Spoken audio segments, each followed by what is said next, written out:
उसके बारे में आप कुछ कहना चाहिए? आत्मा को जगाने के लिए कुंडलिनी का जगाना जरूरी है, तो ये कुंडलिनी को किस नियम से जगाया जाए? वो तो हमारे ऊपर छोड़िएगा। वो बहुत अच्छा सवाल पूछा। इससे ये दिखाई देता है कि लोग कितने आतुर हैं। कुंडलिनी को जागरूक करना, जैसे कि आप कहें कि भाई एक बीज है, उसको कैसे जागरूक किया जाए? माँ के अंदर छोड़ दीजिए। अब वो कैसे जागरूक होता है? ये तो उसमें बनी हुई प्रक्रिया है जिससे वो अपने आप जागरूक हो जाती है। हठयोग द्वारा भी ये किया जा सकता है कुंडलिनी की जागृति? हठयोग शब्द जो है वो आजकल बहुत ही गलत रास्ते पे चला गया। हठयोग पहले आप पतंजलि को तो कोई पढ़ता नहीं, अगर पतंजलि को पढ़े तो पता हो कि ये अष्टांग योग है। इसमें से यम नियम आदि ये हजारों वर्ष साल पहले अपने यहाँ जो 4 आश्रम बने हुए थे उसमें इसकी व्यवस्था होती थी कि 25 साल की उम्र तक, जब तक कि लोगों की शादियां नहीं हुई, ब्रह्मचर्य स्थिति में ही वो देखते थे कि मनुष्य इसमें से कितने लोग ऐसे हैं जो कि पार हो सकते हैं, और उनके ऊपर में ये प्रयत्न किया जाता था। हमारे सहयोग में हम हठयोग को तो बहुत ज्यादा मानते हैं, क्योंकि इसकी जो आगे की चीजें हैं, ऋतंभरा प्रज्ञा आदि, ये सारी जो अष्टांग के जो 6 अंग हैं उनको बहुत ज्यादा मानते हैं। और पहले जो यम नियम आदि जो अंग है उसको भी हम मानते हैं, पर उसका एक साइंस है।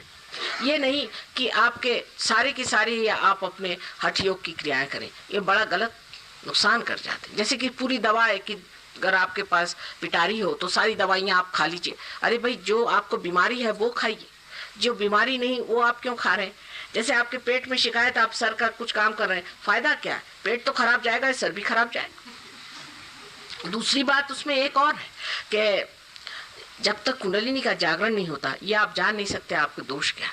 जब कुंडलिनी चलती है, समझ लीजिए अगर मोटर चली नहीं तो आप क्या जाने कि कहाँ जाकर कौन सा मोड़ है, पहले से आप कैसे ठीक कर सकते हैं? पहले मोटर को चलने दीजिए। कुंडलिनी जब चलेगी, जिस चक्र पे रुकेगी उस चक्र को कैसा करना ये आप सीख लीजिए। उसमें हो सकता है कि कोई आसन करना पड़े, लेकिन वो बहुत कम है।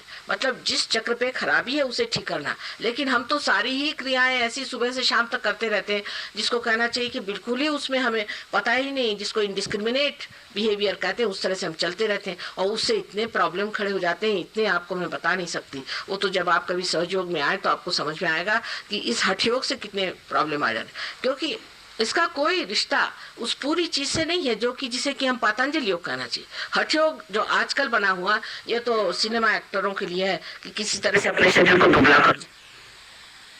इसका कोई जरूरत नहीं, सबको दुबले होने की जरूरत क्या, मेरी आज तक समझ में नहीं आया। हर एक आदमी दुबला बने हुए घूमे और शुष्क बने घूमे, इससे फायदा क्या? और हठयोग जो आजकल का करने से तो आदमी तो ज्यादातर घटस्फोट ले लेता है, अपनी बीवी को छोड़ छाड़ देता है, मैंने यही देखा। और बहुत क्रोधी हो जाता है। जो हठयोग करता है आदमी बड़ा क्रोधी होता है। अधिकतर मैंने देखे हैं जो बहुत ज्यादा हठयोग करते हैं वो इस कदर गुस्से वाले लोग हो जाते हैं कि बस कुछ में। क्योंकि हमारी सहयोग में 3 हमारी नाड़ियां मानी जाती है कि एक तो लेफ्ट साइड की नाड़ी जिसे हम कहते हैं ईड़ा, राइट की पिंगला और बीच की सुषुम्ना है। तो वो जो पिंगला नाड़ी पे उतर आते हैं वो तो बड़े पित्त प्रकृति के हो जाते हैं, और ये जो आजकल का हठयोग है ये आपको पिंगला नाड़ी पे ले जाता है, और वो राजसिक लोग हो जाते हैं जिनको यही नहीं समझ में आता अच्छा क्या और बुरा क्या। वो तो बड़े कड़क लोग होते हैं। हम शरीर मात्र तो नहीं है ना, हम तो आत्मा है। सब चीज काहे के लिए? आत्मा को पाने के लिए। हाँ बेटे कहिए। व्रत के बारे में आपने कहा, उसके बारे में साधक लोग तो ये मानते हैं कि ये साधना का एक अंग है। अब ये मानने वालों को मैं क्या करूं बेटे? अच्छा, साधक लोगों का कहना है। हाँ। मानते हैं नहीं मानते हैं उसके बारे में थोड़ा सा मैं आपसे बताती हूँ उसका विवेचन। सनातन धर्म में ये नहीं है, ये कहीं नहीं है बेटे। आप लोग अपने मन से मान रहे हैं, ये तो पता नहीं कहाँ से विचार आए, कहीं लिखा नहीं। आप बैठ जाइए, मैं बता दूं आपको इसके कितने दुष्परिणाम होते हैं इसी मान्यता से। देखिए कि जब ईसा मसीह इस दुनिया में आए तो जू लोगों ने ये कहा कि हम ईसा मसीह को नहीं मानते। क्यों? क्योंकि हम तो इसको मानते हैं कि मनुष्य को जब तक वो सफर नहीं करेगा उसको परमात्मा नहीं मिलेगा। अब ये उन्होंने मान्यता बना ली। न तो मोसेस ने ये नहीं कहा था, लेकिन मोसेस ने ये कहा था कि बड़े दुष्ट पापी लोग थे, तो उन्होंने इतने दुष्ट और इतने पापी थे कि उन्होंने कहा शरीयत जो बनाई हुई है मोसेस साहब ने बनाई, क्योंकि उनका इन दुष्टों के लिए तो ये जब तक इतनी भयंकर चीज़ न बनाई है, इतनी क्रूर चीज़ न बनाई है, ये ठीक होने वाले नहीं। और जब बहुत क्रूर चीज़ बना दी तो उसमें से जो निकल आएंगे वही बच जाएंगे, बाकी तो सब बेकार है। इसलिए उन्होंने शरीयत चीज़ बनाई, शरीयत बनाई मोसेस ने जूस के लिए, फॉलो उसको करते मुसलमान, ये आप जानते हैं। अब दूसरी बात रही व्रत की, भी बात वही है कि हम लोगों को यह है कि हम व्रत करें, किस लिए कि हम अपने शरीर को दुख दें। इन लोगों ने अपने शरीर को दुख देने पे विश्वास किया और उसको इतना ज़्यादा मानते रहे कि ईसा मसीह को हम मानते नहीं, क्योंकि उसने कहा था मैंने अब तुम्हारे लिए सब सुख दुख भोग लिए और अब तुमको दुख भोगने की ज़रूरत नहीं। और वो बात सही है, हम आपको सहयोग में ये बात समझा देंगे कि किस तरह ईसा मसीह कौन सी जगह कौन सी चक्र पे कार्य करते हैं और किस तरह से हमारे कर्मों को खींचते हैं। समझने की बात है, महाविष्णु का अवतरण है। हम लोग इसको अभी जानते नहीं, लेकिन जब आप जानिएगा तो आप आश्चर्य करेंगे कि ये सब आपस में रिश्तेदार हैं। मोहम्मद साहब और ये लोग सब आपस में रिश्तेदार हैं। इनमें हम लोगों में अभी समझ आई नहीं, इसलिए बहरहाल वो दूसरा विषय हुआ। पर जो आपने बात करी कि जूस ने ये शौक फरमाया कि हमें शारीरिक यातना होनी चाहिए, तो हिटलर साहब तैयार हो गए। उसी इच्छा के साकार स्वरूप श्री हिटलर तैयार हो गए और उन्होंने ऐसा उनको छला कि अब उन्होंने कान पकड़े, अब नहीं हमें कुछ सफरिंग्स चाहिए। यही हाल अपने देश में, हम जो व्रत करते हैं तो भूखमरी इस देश में रहेगी। आपको शौक है, फरमाइए। आप शौक फरमा रहे हैं, आप भूखमरी, आपको शौक है, करिए। इसको मैं नहीं कहती, पर फिर लोग भूखे मर रहे हैं, ये बात न कहना चाहिए। पहले आप व्रत छोड़िए, देखिए अपने देश में कभी भी नहीं इस तरह की हालत आएगी। एक आप समाज की बात छोड़िए, लेकिन मैं निसर्ग में बात करती हूँ। जिस जगह पेड़ नहीं होते वहाँ बरसात नहीं होती, सीधा हिसाब। जहाँ पेड़ होते हैं वहीं बरसात होती है। जहाँ लोग खाने पीने में मौज में रहते हैं वहीं खाना पीना होएगा, और जहाँ लोग भूखे मरना चाहते हो भूखे मरिए। मैं तो आपको सीधी बात बेटे बता रही, जो निसर्ग की बात। निसर्ग भी जानता है। आपको निसर्ग का एक आश्चर्य बताओ, हमारे महाराष्ट्र में समुद्र के किनारे पे बहुत सारे पेड़ होते हैं, जिसे आप कहते हैं श्रीफल, माने नारियल के। अब वो नारियल के इतने ऊंचे ऊंचे पेड़ होते हैं, और नारियल आप जानते हैं कि कभी कभी 2-2 शेर 3-3 शेर का एक नारियल होता है, और लोग उसके नीचे खूब सोते हैं। तो हमने कहा कि भाई क्या बात, तुम लोग नीचे सोते? कहले माँ, कभी किसी के सर पे या बदन पे, शरीर पे, किसी जानवर के कभी भी आज तक नारियल नहीं पड़ा। अब आप सोच लीजिए, बाकायदा हमारे शाम के वक्त सब लोग बैठे रहते हैं, कभी नहीं कि पेड़ के दूसरी तरफ गिरेगा नहीं, तो गिरेगा नहीं जब तक कोई इंसान बैठा हुआ। ये सारे आश्चर्य हैं। तो क्यों हम चुनौती दें कि हम व्रत कर रहे हैं, तो कहे अच्छा चलो भूखे मरो।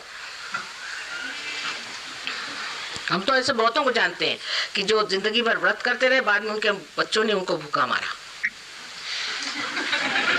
मैंने कहा परमानेंट व्रत करते रहो,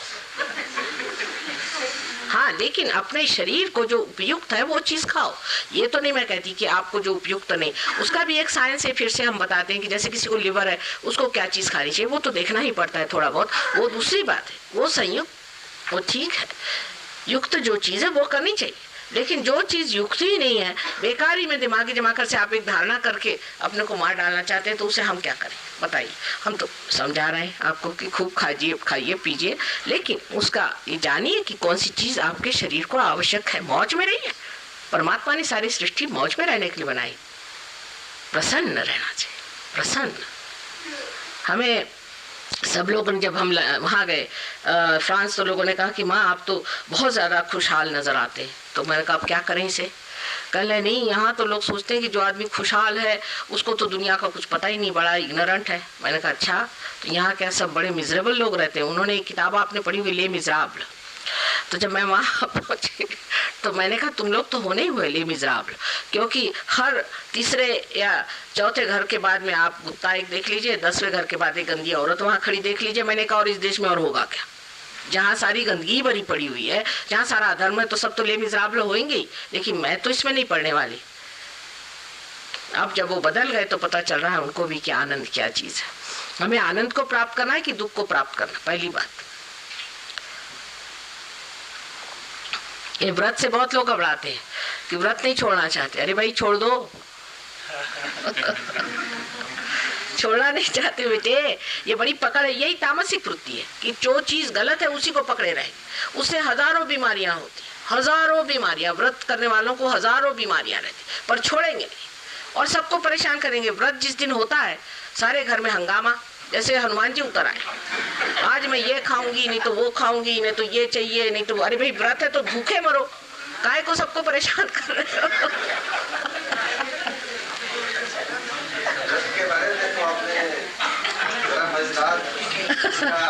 सब मजा ही मजा है और क्या रखा।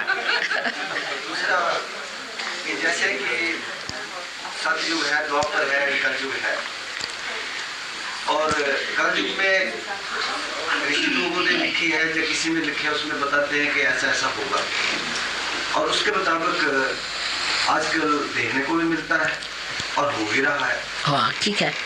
तो क्या ये कलयुग का पीरियड कई लोग कहते हैं खत्म हो गया, खत्म हो गया है, खत्म हो गया, ये कहते नहीं हुआ है। नहीं देखिए आप बैठ जाए, मैं सतयुग की बात बता देती हूँ।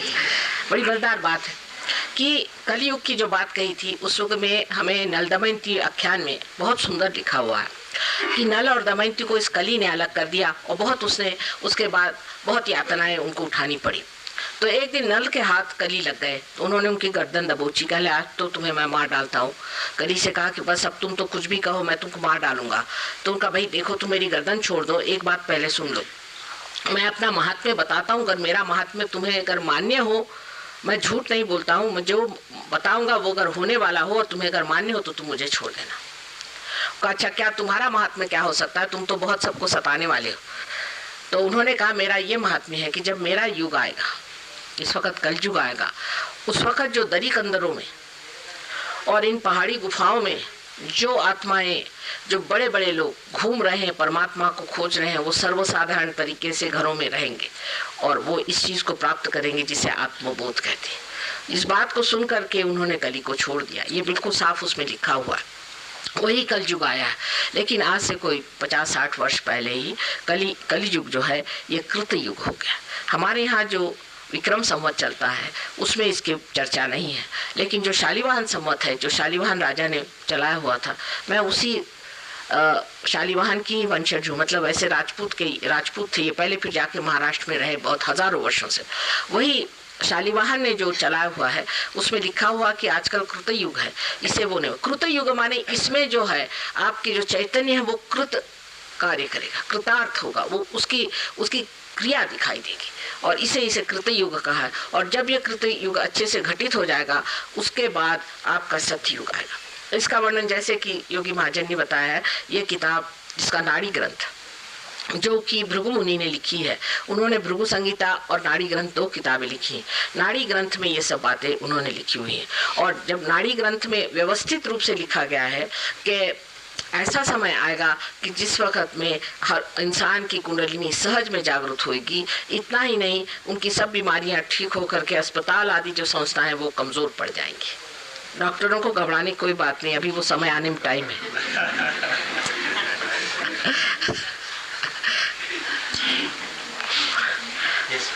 एक शंका है। बोलो बेटा। अभी आपने कहा कि गृहस्थ आश्रम सबसे अच्छा है और दूसरे भाई साहब ने रखा था कि जो कुंडलिनी जागरण है वो कैसे होगी। आपने कहा कि वो उसकी चिंता मत करें। तो माता जी आप तो आज यहाँ हैं, कल कहीं और हैं, तो इसमें कोई समाधान तो हुआ नहीं कि कुंडलिनी जागरण कैसे होगी। अभी करते हैं ना वो, तो आपकी बात तो अभी दूसरी बातें होने लगी ना, वो तो अभी करते ही हैं। वो तो करे बगैर मैं जाऊंगी नहीं, वो तो करके जाऊंगी, वो तो मुख्य काम है भाई। जब तक खाना नहीं खिलाया तब तक तो माँ को मजा नहीं आने वाला, सीधा हिसाब है। अब बात ये कि पूछ रहे खाना कैसे बनाए, तो वो बता रहे हैं पहले, क्योंकि उससे पहले कोई खाने नहीं बैठ रहा तो करे क्या भाई। बनाया है, खाने बैठिए, अगर भूख होगी तो आप खाने बैठ जाइएगा। तो शुरू करें? अच्छा बस ठीक है, हो गया आपका सेशन पूरा हो गया है। नहीं तो लायन क्लब का कोई नियम न तोड़ दे। हाँ बोलो बेटे। आजकल जादू तंत्र को बहुत मानते हैं लोग, तो क्या ये बहुत गलत है? सारा समाज बहुत गलत, हुए हैं, तो क्या ये सच है? बहुत गलत चीज। जादू तंत्र को मानना बहुत गलत चीज। ये सब श्मशान विद्या, प्रेत विद्या और काली विद्या के नाम से मशहूर है और हमारे सब लोगों ने इसके बारे में जाना हुआ। असल में तंत्र तो कुंडलिनी है, स्वयं साक्षात तंत्र आपका कुंडलिनी है, और हम सबसे बड़े तांत्रिक है अगर कहा जाए तो। लेकिन तंत्र शुद्ध विद्या, क्योंकि ये शुद्ध कार्य करती है। ऐसे मनुष्य का जीवन अत्यंत शुद्ध होना चाहिए जो इस कार्य को करे। और तंत्र विद्या में बिल्कुल इसके उल्टे बात करते हैं। यानी इसका तरीका यह है कि किसी देवी का मंदिर हो, वहां जाकर के बैठ जाते हैं और कोई न कोई ऐसा गलत काम, कोई व्यभिचार वहां करते हैं। ज्यादातर ऐसे लोग जो ऐसा काम करते हैं वो देवी को अप्रसन्न करने से, अब देवी उलझती नहीं, वहां से उनका चित्त हट जाता है। वो जगह जब उनके लिए ऐसी बन गई जहाँ देवी का चित्त है नहीं, वहां फिर वो प्रेतों को बुलाते हैं, भूतों को बुलाते हैं और उनको काबू में कर लेते हैं। और भी अनेक तरीके हैं, मैं वो बताना नहीं चाहती, वो गंदी चीजें हैं सारी। वो सब करके और फिर उससे वो दुनिया भर की चीजें करते रहते हैं और लोगों को प्रभावित करते हैं। और अपने देश में इसलिए ज्यादा है क्योंकि हिंदुस्तान में एक खास चीज है कि एक दूसरे का गला काटे बगैर वो सोचते हैं हमारी उन्नति नहीं होगी। ये सब दूर दिखाई दे। एक दूसरे से प्रेम करने से हमारी उन्नति होगी ये हम जानते नहीं, इसलिए हम एक दूसरे को गले काटने में लगे रहते हैं। फिर जो ऐसी लोग मदद करते हैं गुप्त रूप से, उनके पास हम चले जाते हैं कि चलो इनकी गर्दन काट दो, उनकी गर्दन काट दो, इतना पैसा ले लो। तो ये जो गंदी विद्या है इसका एक ही इलाज है, पहले आत्मा को प्राप्त करिए। आत्मा को आप प्राप्त करिए, फिर आप समझ जाएंगे आपको कोई छू नहीं सकता, कोई गंदी विद्या आपको छू नहीं सकती, कोई आप पे हाथ नहीं लगा सकता। ऐसे अभी 2 आदमी आपसे बता रहे जयपुर में हमें मिले जिन पे बड़ी गंदी विद्या का उपयोग हुआ था, बहुत बुरी तरह से, और दोनों के दोनों बिल्कुल स्वस्थ हो गए। और डॉक्टर नहीं समझ पा रहे थे, कोई नहीं समझ पा रहा था कि उनमें क्या, उनकी सांपत्तिक स्थिति भी एकदम खराब हो गई थी, शारीरिक स्थिति भी खराब हो गई थी और बिल्कुल मरगिल्ली स्थिति में थे, लेकिन वो एकदम उठ खड़े हो गए क्योंकि उनकी कुंडलिनी जागृत हो गई। इसका इलाज ही है। पर हम लोगों पे बड़ा ये है, तंत्र विद्या में हमारा बड़ा विश्वास है कि जो गंदी विद्याएं करते हैं, ऐसे आदमी कोई आ जाए तो पहुंच जाते हैं, औरतें खासकर। इस चक्कर में जब औरतें पहुंची तो हो गया सत्यानाश, उनके पति का भी होगा। अब पति से कुछ झगड़ा हो गया तो पहुंच गए उनके पास बताने, भाई पति से बढ़ के और कौन होता है, लेकिन उसे जाके बताएंगे कि हमारे पति ने ये किया वो किया। अब वो ये तो नहीं करते कि पति को ठीक करे, लेकिन पति में कोई ना कोई भूत डाल देते हैं। जैसे एक मुंबई में लेडी है, उसके पति बहुत ज़्यादा शराब पीते थे, तो वो तांत्रिक के पास गई, उनसे जाके कहना है मेरे पति शराब पीते, इनको ठीक कर दीजिए। उन्होंने थोड़े दिन के लिए ठीक कर दिया, लेकिन वो जुआ खेलने लगा। उसके बाद गई कि मेरा पति अब जुआ खेलने लगे, वो ठीक कर दीजिए। तो वो जुआ खेलना तो ठीक हो गया, अब वो भूत निकाल के दूसरा भूत उनके अंदर डाल दिया, तो वो औरतों को रखने लगे। तो अब वो गई कि उसने जाके बताया कि भाई देखो ये क्या तुम कर रही है, एक के बाद ये कर रही है। उसके बाद उसने देखा कि तीनों की तीनों काम वो करने लगा और वो स्वयं औरत पागल हो गई। जब तक उनको रुपया पैसा भरते रहिए तब तक ठीक है, और नहीं तो वो आपको पकड़ते हैं। पर उनकी भी उनको भी भगवान नहीं छोड़ते।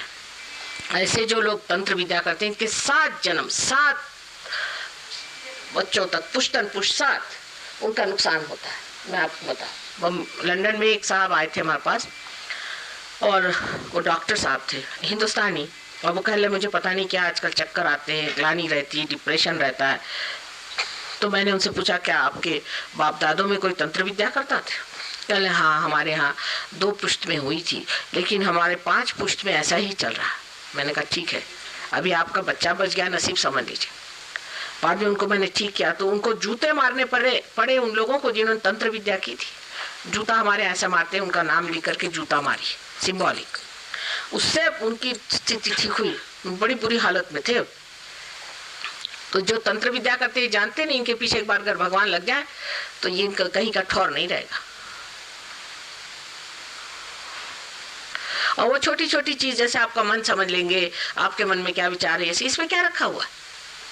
ये तो सब भूत विद्या अपने यहाँ सबने जाना है। इसको भानुमति का पिटारा कहते थे। आप लोग के यहाँ पता नहीं, हिमाचल में इस शब्द को जानते कि लोग जानते ही नहीं। आप भानुमति का पिटारा ये कहा जाता था इसको, लेकिन पहले के लोग बहुत समझदार थे, इस चीज में पढ़ते नहीं थे। अब आजकल तो सभी इसमें, अब ये जितने जो गुरु लोग घूमते हैं ये सब यही हैं और क्या है।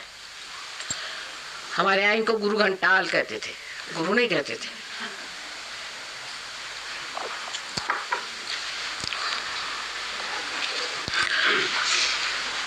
आपने ठीक पॉइंट निकाला, बड़ा कॉमन।